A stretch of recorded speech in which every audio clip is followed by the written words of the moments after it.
build-up to this World Cup feels a bit more subdued than usual. It's being held in winter, not summer, and the host country has been a controversial choice from the start. So are fans going to be not less? It's fair to say the build-up to this World Cup feels a bit more subdued than usual. It's being held in winter, not summer, and the host country has been a controversial choice from the start. So are fans going to be swept along when it gets underway? Well, 20 years on from his last World Cup appearance, the former England striker Teddy Sheringham is hoping supporters will get in the mood as he hosts one of the official England watch parties. I'm hosting the first one at the Outnet venue at Tottenham Court Road on the 21st against Iran, the opening game for England. There's just a new thing coming out, watching with LED lights. You've got DJs there just having a bit of fun and enjoying watching the England games and getting everybody together. I mean, it's lunchtime next Monday. Are people going to be in a mood for partying, do you think, at that time of the day? I don't know. It's not the most exciting game to get warmed up for, especially on a Monday lunchtime. But you know how football fans are. Hopefully, the World Cup will have kicked off in the first couple of days and starts generating a bit of excitement. And then we're talking about England, so I'm sure they will be ready for a day off, the afternoon off, watching England play football. And what sort of numbers are you expecting at each event? Thousands, Ian. Absolute thousands. No, I'm not sure. As you say, they're a funny time in the day, but, the more people get to hear about it, you're in London and you're congregating, let's get them all together and we'll get them at the Budweiser party. The build-up for this World Cup feels a bit flat, falling in the middle of the season and ahead of Christmas. What do you think it's going to take for things to really get going? For England to put on some good shows, the way I see it, the way Gareth picked a few exciting players, forward-thinking players, and I think we're going to need them, especially in the early stages. I think if we get through the early stages, it will get a bit tighter, and you'll have to be a little bit more organised. But when you're playing against the likes of Iran and USA to a certain extent, you're going to need players to open up the opposition, and he's picked a few of them, so hopefully they get on the pitch.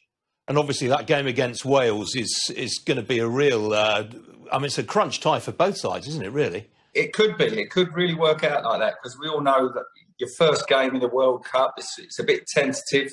So if you come out of that with a draw against Iran when you're expected to win, that becomes a bit flat. We know the USA game is going to be a tough one. If we draw that as well, then you go into the Wales game and they'll probably need something out of it as well. So it could be a crunch game. Obviously, we don't want it to be like that. We want to be through by that stage. But it doesn't always work out like that. So Wales will want something on it going into that game. We know that.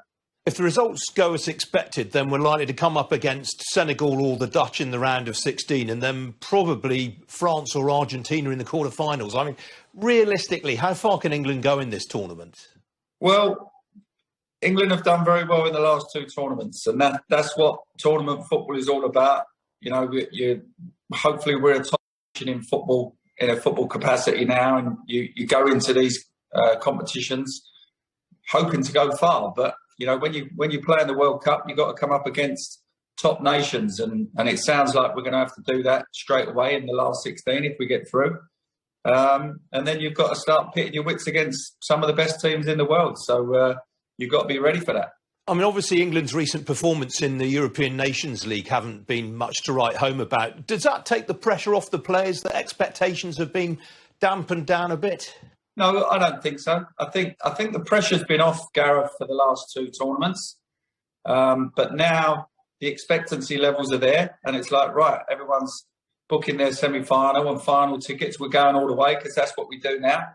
All of a sudden, the shoe's on the other foot now. They've got to manage that expectation. They've got to understand that they're one of the favourites to going into this tournament. And that makes it quite tough because, you play against Iran and you look at the fixture and you think, oh, we'll win that 5-0. And if you don't win that 5-0, then the question marks are out there again and it causes its own problems. And then you go into the next game with more pressure on you. So you've got to deliver early. They've got to come out the blocks very, very quickly and get off to a good start. Should Iran even be there, given the way that they're supplying the Russian army in Ukraine? That's not really a question for me, that one, Ian. That sounds very political. I'm here to advertise the Budweiser venues. and hopefully everybody enjoys the football along the way. All right. How will the players be motivating themselves, the fact that this is mid-season? It is a strange one. I would think it's more strange for them than it is us. I'm looking forward to it. You know, you've got the dark nights and the probably bad weather over here, and you think, well, I'd love to watch you get a bit of football now. Well, they're all in abundance, so it's fantastic for us. They've got to get themselves up. I think they're, a week after their last game, it would be just like going into any normal Christmas for professional footballers. That's what we've done. That's what I've done for 25 years, and you expect it. So it won't be any different for them playing at winter time. Obviously, Gareth Southgate surprised a few people with his squad selections, notably James Maddison. Good decision in your book? Yeah, without a doubt. The more players that can retain possession in the opposition's half, the better. And he can unlock defences with little passes. I think you've got to take chances in that area of the pitch, and he can see a pass and he can score a goal. So get him on the pitch, especially in the early stages. We'll be solid at the back and in midfield, but you've got to have players on the pitch that can open teams up, and he's definitely one of those.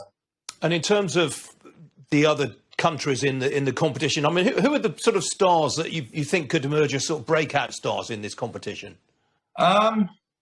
I'm more focused on the England setup. I want to see people like Foden, Grealish get the plaudits that they deserve. Hopefully they get a lot of airtime and game time from Gareth and Maddison as well. But you're always going to get the Brazilians pop up that, they're exciting. They've got the flair. I don't know how Neymar's going to be performing at this one, whether he's going to be getting tackled and rolling around and lots of palaver with that. But, you've got your stars, your world stars. Mbappe with France, absolutely unbelievable player as well.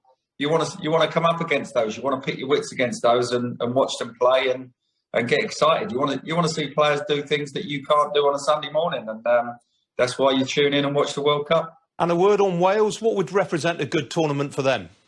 They'll be looking to go as far as they can. I mean, they've done well a couple of tournaments ago, didn't they? They performed very well. So there'll be players in their squad saying, "Come on, we can do this again. Let's have some fun, enjoy our football, and go out there and see what we can do." And you never know where that takes you. If you've got a good vibe about you and a good camaraderie in the camp, who knows where it's going to take you. Brilliant. Great talking to you this morning. Cheers, Ian. He was some player, wasn't he, Teddy Sheringham? He's still fit enough to be playing professionally even now, I think. Anyway, after this short break.